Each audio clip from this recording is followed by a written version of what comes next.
Қайырлы күн, оқушылар, қалдарыңыз қалай? Бүгін біздің сабағымыздың тақырыбы тұздар, тұздардың қасиеттері. Жалпы тұз дегенде үйдегі ас тұзы көз алдымызға елестейді, иә? Енді тұз деген ас тұзының формуласын айтатын болсақ, ол металдан және қышқыл қалдығынан тұратын заттар. Енді жалпы қасиеттерін сипаттап көрейікші. Тұзда кристалдық құрылымы бар, суық суда, ыстық суда жақсы еріп иондарға бөлінеді. Электр тоғын ерітінділері жақсы өткізеді. Тұздардың түсі, дәмі әртүрлі болуы мүмкін.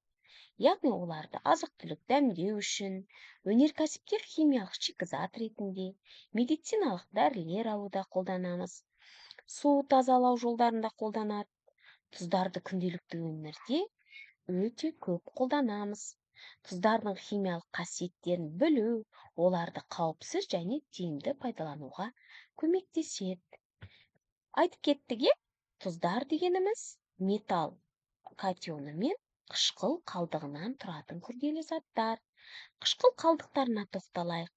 Хлоридтерден натрий хлориді, бромидтерден мысалы калий бромиді, нитрат, калий нитраты, немесе сульфат.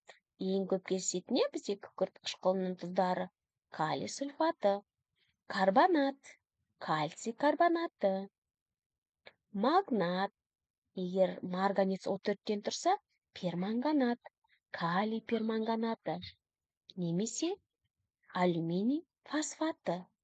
Яғни бұл жерде қышқылдарға металдардың катиондарын қосып, біз тұздарды ала аламыз. Реакция теңдеулерін жазамыз.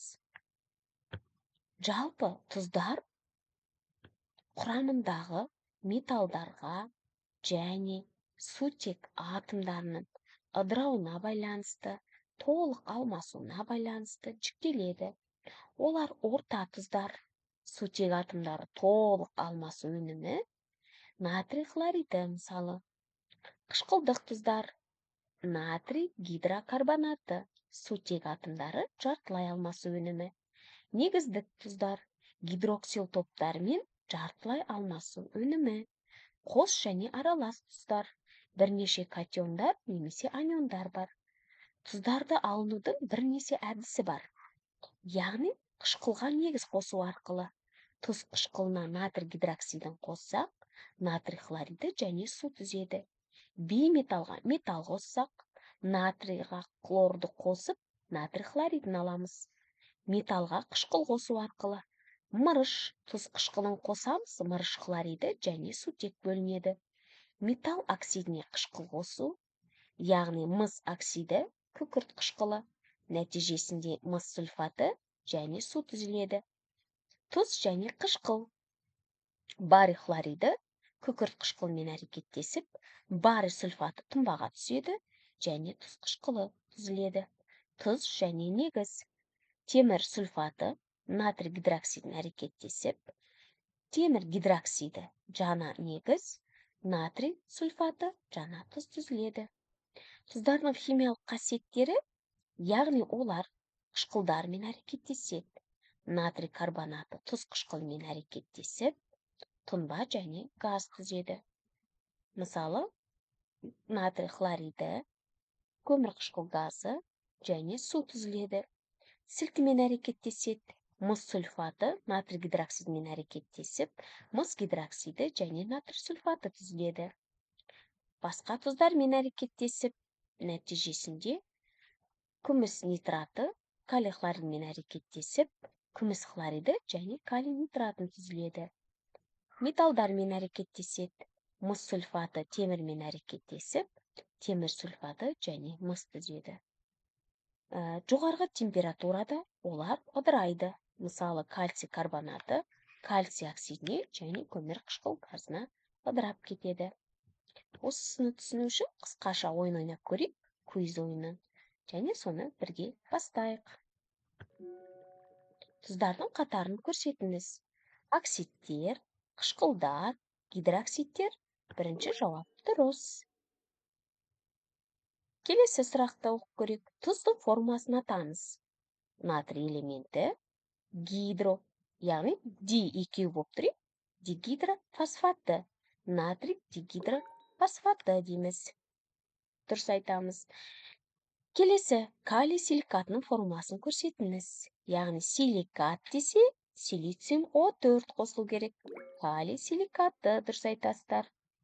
Келесі сұрақ. Мыс сульфатына темір қосамыз. Және айтып кеттік, иә? Ол әрекеттесіп, жаңа тұз және металды бөліп шығады. Яғни тұз, металл, нәтижесінде металл қосылған тұз. Жақсы. Келесі тас тұзы, ас тұзы. Яғни үйдегі ас тұзымыздың формасы қандай? Дұрыс айтасыздар, натрий хлориді. Келесі сұрақ. Тұз қосылған негіз. Яғни нәтижесінде жаңа тұз, жаңа негіз түзіледі. Дұрыс айтамыз. Келесі сұрақ. Еритін тұзды көрсетіңіз. Ергіштік таблицасын пайдаланып көруге болады. Яғни бұл жерде калий, натрий, нитраттан барлық тұзда жақсы ериді. Келесі сұрақ. Тұнбаға түсетін тұзды көрсетіңіз. Яғни бұл жерде ақ түсті тұнба, ол күміс хлориді. Келесі сұрақты оқып көрейік. Алюминий дигидрохлориді атаңыз, тұздардың қай тобына жататынын анықтаңыз. Яғни OH болатын болса, ол бізде негіздік. Жақсы оқушылар, керемет нәтиже. Енді мына жерден маған тез кальций хлориді, кальций карбонаты, натрий хлоридімен әрекеттескен кезде қандай зат түзіледі? Тез айтайықшы. Бұл жерде кальций хлориді және натрий карбонаты түзіледі. Жақсы. Келесі сұрақ, балалар. Қорғасын сульфаты азот қышқылымен әрекеттесіп, қандай зат түзіледі? Қорғасын нитраты және күкірт қышқылы түзіледі. Келесі сұрақ.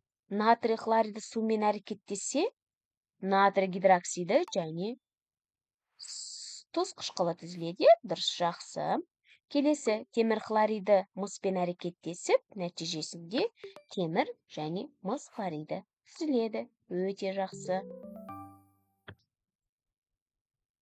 Сұрақтарымызды қорытындылап, тұз бен қышқылдың әрекеттесуі. Тұз және қышқыл көріп тұрсыздар ма? Тұз және қышқыл, яғни біз мына жерге қоямыз. Мыс сульфаты тұз, H2S күкірт сутек қышқылы.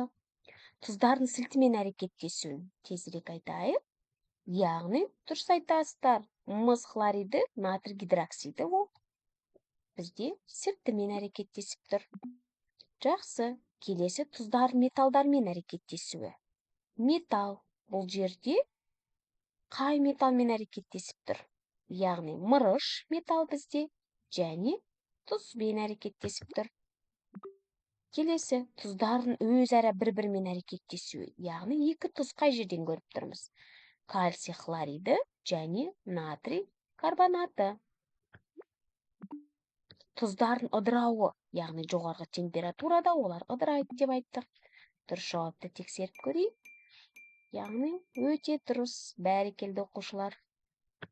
Қазір жекелей барлығымыз бірінші тапсырманы орындаймыз. Тұздардың анықтамасын беріп, тұздар қалай түзілетінін жазасыздар. Яғни бұл жерде тұз ұғымын анықтамасын толық жазып шығу. Қышқыл сілті арасындағы бейтараптану реакциясын жалпы теңдеуін көрсетіп, қандай өнім түзілетінін анықтау. Тұз ұғымын бейтараптану реакциясы нәтижесінде нақты және дұрыс сипаттау. Сіздерге дискриптор көрсетіліп тұр. Барлығына 6 ұпай беріледі. Жекелей тез-тез орындап, жазып көрсетеміз, балалар. Яғни бағаннан бері алған теорияларымызды еске түсіреміз. Екінші тапсырма. Бұл жерде, балалар, тұздардың алыну тәсілдерін, мысалы тотықсыздану, сипаттаймыз, реакция теңдеуін толық жазамыз. тұз түзу реакциясының қандай жағдайларда жүретінін, қандай реагенттер қажет екенін түсіндіреміз. Яғни реакция теңдеулерін толық және дұрыс жазамыз, және тұздардың алыну әдістерін жазып көрсетеміз.